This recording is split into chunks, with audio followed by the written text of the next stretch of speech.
Hi, and welcome to this week's episode of Conscious Reality Conversations with me, Rashmi, guiding you each week and talking you through with my hard hitting life experiences about spirituality, awakening, healing, food, fitness, consistency, discipline, grief, trauma, and pain, and how I got to be the person I am today and help you be exactly where you need to be. You can catch this podcast every Monday at 7 p.m. on Spotify, Apple Podcast, and YouTube. Let's talk body shame today and go deep within to analyze this strong emotion from the scratch of its existence. The word shame triggers so many deep layers of hidden realities we actually bury under the surface of time over days, months, years, and even decades, not realizing that until you face your inner demons, do your homework, and look at it eye to eye, nothing will ever change, including you. So, in this week's podcast, I'll walk you through my body shaming era and how it impacted my mind, body, my soul, and literally shattered my spirit to the deepest core level of its being. Well, why did it happen to me? Well, we all are vulnerable, docile, unaware about our own self needs, and unaligned and have unchecked realities that things do happen. And boy, oh boy, that shit goes deep. So even if they happen and once you're aware about it, what do you do? Well, you simply work on rewiring your subconscious because it's deeply embedded in that little corner of your mind, so lost and untranslated. Like I say, yes, I always say this if you know it, but if you don't know, you really don't know. But once you know, you can't be in the unknown anymore.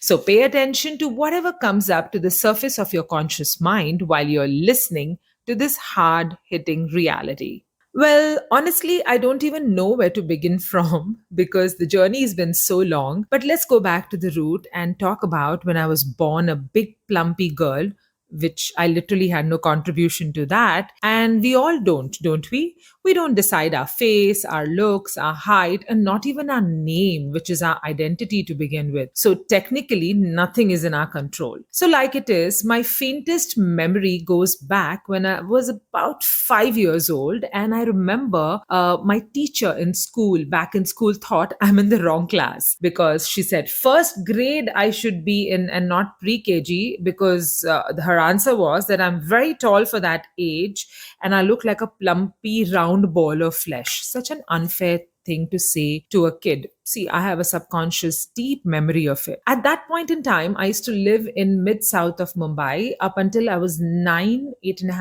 years old. And I also do have a strong memory of my building friends teasing me for my looks and appearance and calling me Moti, which in English means fat. Well, I recall my mom, she had cut my hair short like a bob cut because, she was a working woman and I had bloody such thick hair that it was so difficult to manage. Even with my nanny, I had a nanny growing up, but it was so difficult to manage my hair that she literally said, "Let me cut your hair." Well, I lost my hair, but what did I gain in return? Bully, shame, because everyone around me addressed me like a big boy. What a pity, isn't it? Well, I grew up listening to this word, which is a huge shame in Indian culture, as society there is so stereotyped. And I think it's mostly in many parts of the world, but I'm talking about India, and that only accepts humans who fall in a certain category of perfection. We already have those tags ready with us. Oh, she's fat, she's thin, she's tall, she's short, she's dark. Well, I was the color of milk. When I was born, my mama told me that you are as fair as milk, sparkly and plumpy. And so, I was also called a white snowball, but I was getting bruised, very, very hurt by the words of these unaware society people who themselves actually forgot to look into their own mirror and soul identity. Well, I think the most convenient and easy way for anybody to escape their own reality is to judge and label people because it's so easy to tag and label, isn't it? But simply just on their outer appearance. Nevertheless, we moved homes to suburbs of Mumbai when I was about 10 years old, and I still was unaware. And this unawareness, of course, came from the fact that there were no phones, internet, social media, and things were different. I'm talking about like close to for 35 years back. And it sounds like another lifetime, to be honest. But yes, I'm talking about the late 80s. But you know what? This word fat, which was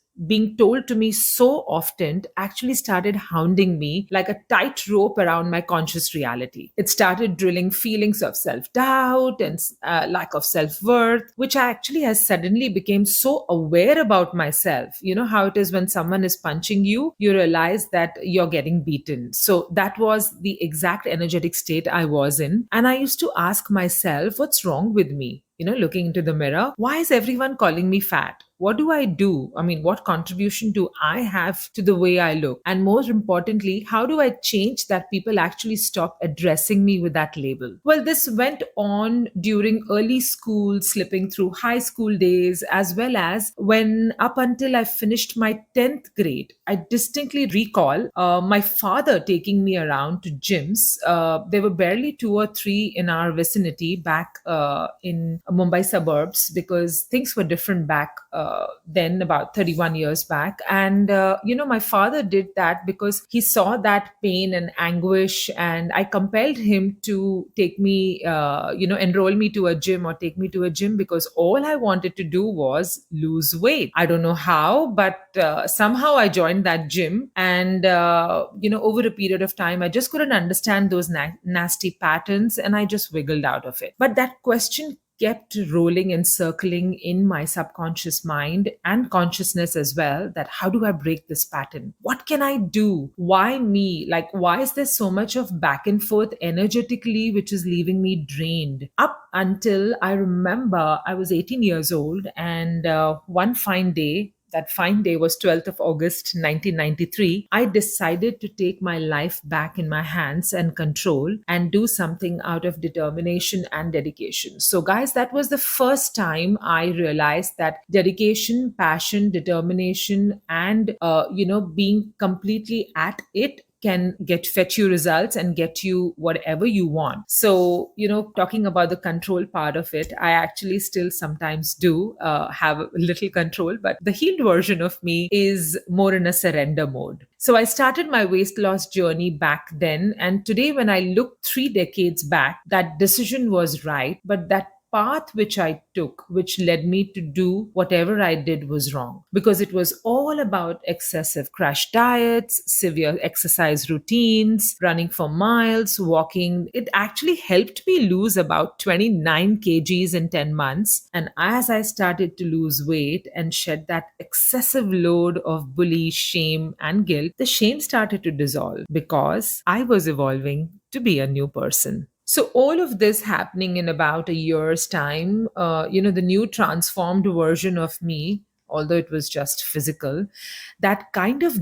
actually gained me a lot of attention, the much attention which I needed. And the exact same set of people who bullied me started asking me about my advice on the same. How did you do it? What was your mantra? What did you eat? What workout did you do? But little did I know that, when you're in your early 20s, it's so easy to lose that weight because you're young, dynamic, and absolutely non hormonal. But to maintain that was even a heavier task. And oh my God, how? So I actually continued to suppress my hunger. I barely survived on some 800, 900 calories a day, because I barely ate anything. I was just sticking to some steamed food every single day, which I distinctly remember. Again, I ate for about 4 or 5 years, and I was counting every morsel of food for years to follow. I remember back in 1998 when I started my teacher journey. So yes, I started my career as a teacher, and this beautiful school I was teaching in had a canteen, and that canteen served like home food. And I used to carry a small weighing scale with me, I remember,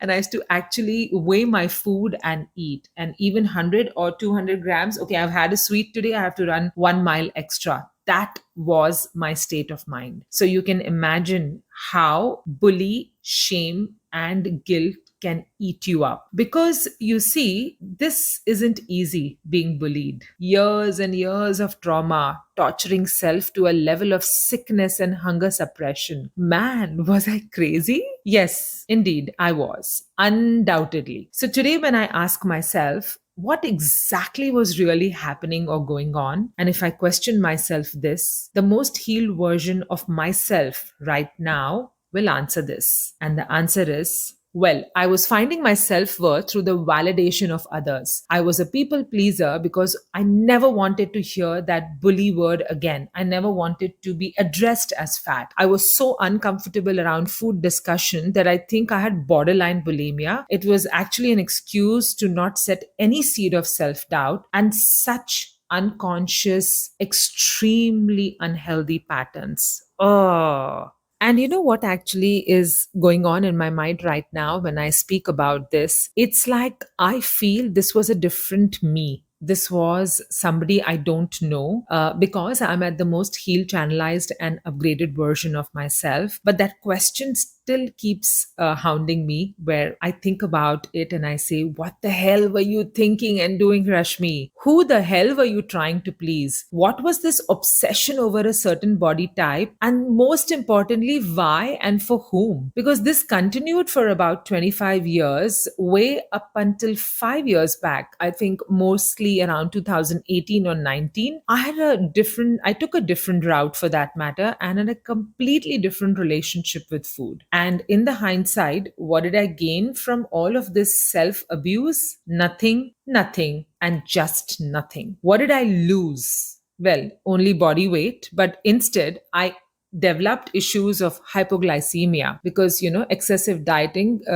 it got me low blood sugar, low BP, IBS, allergies, weak immune system. So because when you're growing up and when you suppress your diet and no nutrition is given just because you want to look a certain way because of the societal bullying, this is what happens. Well, to think of it, wow, that's a lot I did trade for. Just not to hear that word moti or fat again. Well, today the healed version of me doesn't in any way or any form ever get triggered with that word anymore. And you know why? Simply because I don't let anyone, mind you, anyone ever define my self worth, hamper my self esteem, or plant any seed of self doubt in me because I've worked through my shadows, danced, cried, enveloped, and accepted all that it showed me. Because you know what your shadow tells you? My darling, there's no escaping but just facing. So, you need to first forgive yourself before you forgive others, which I eventually slowly and steadily did, healing every pore of my essence because forgiveness is a strong key to set your soul free. So when you see how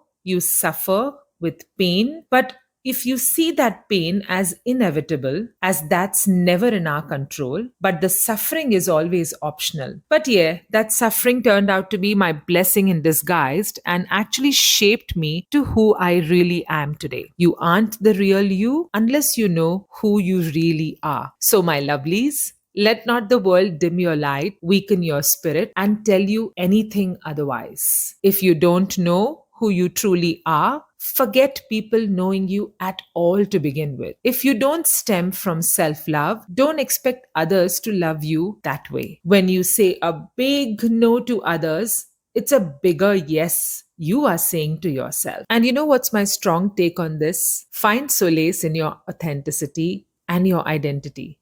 Good or bad, who cares? And how does it matter? But what truly matters is you should be standing with yourself and by your own side, even if no one is. You should be of acceptance of who you truly are, even if the world says it otherwise. So until the next time, chill and peace out. Don't take life and people so seriously, cause it's really not worth it.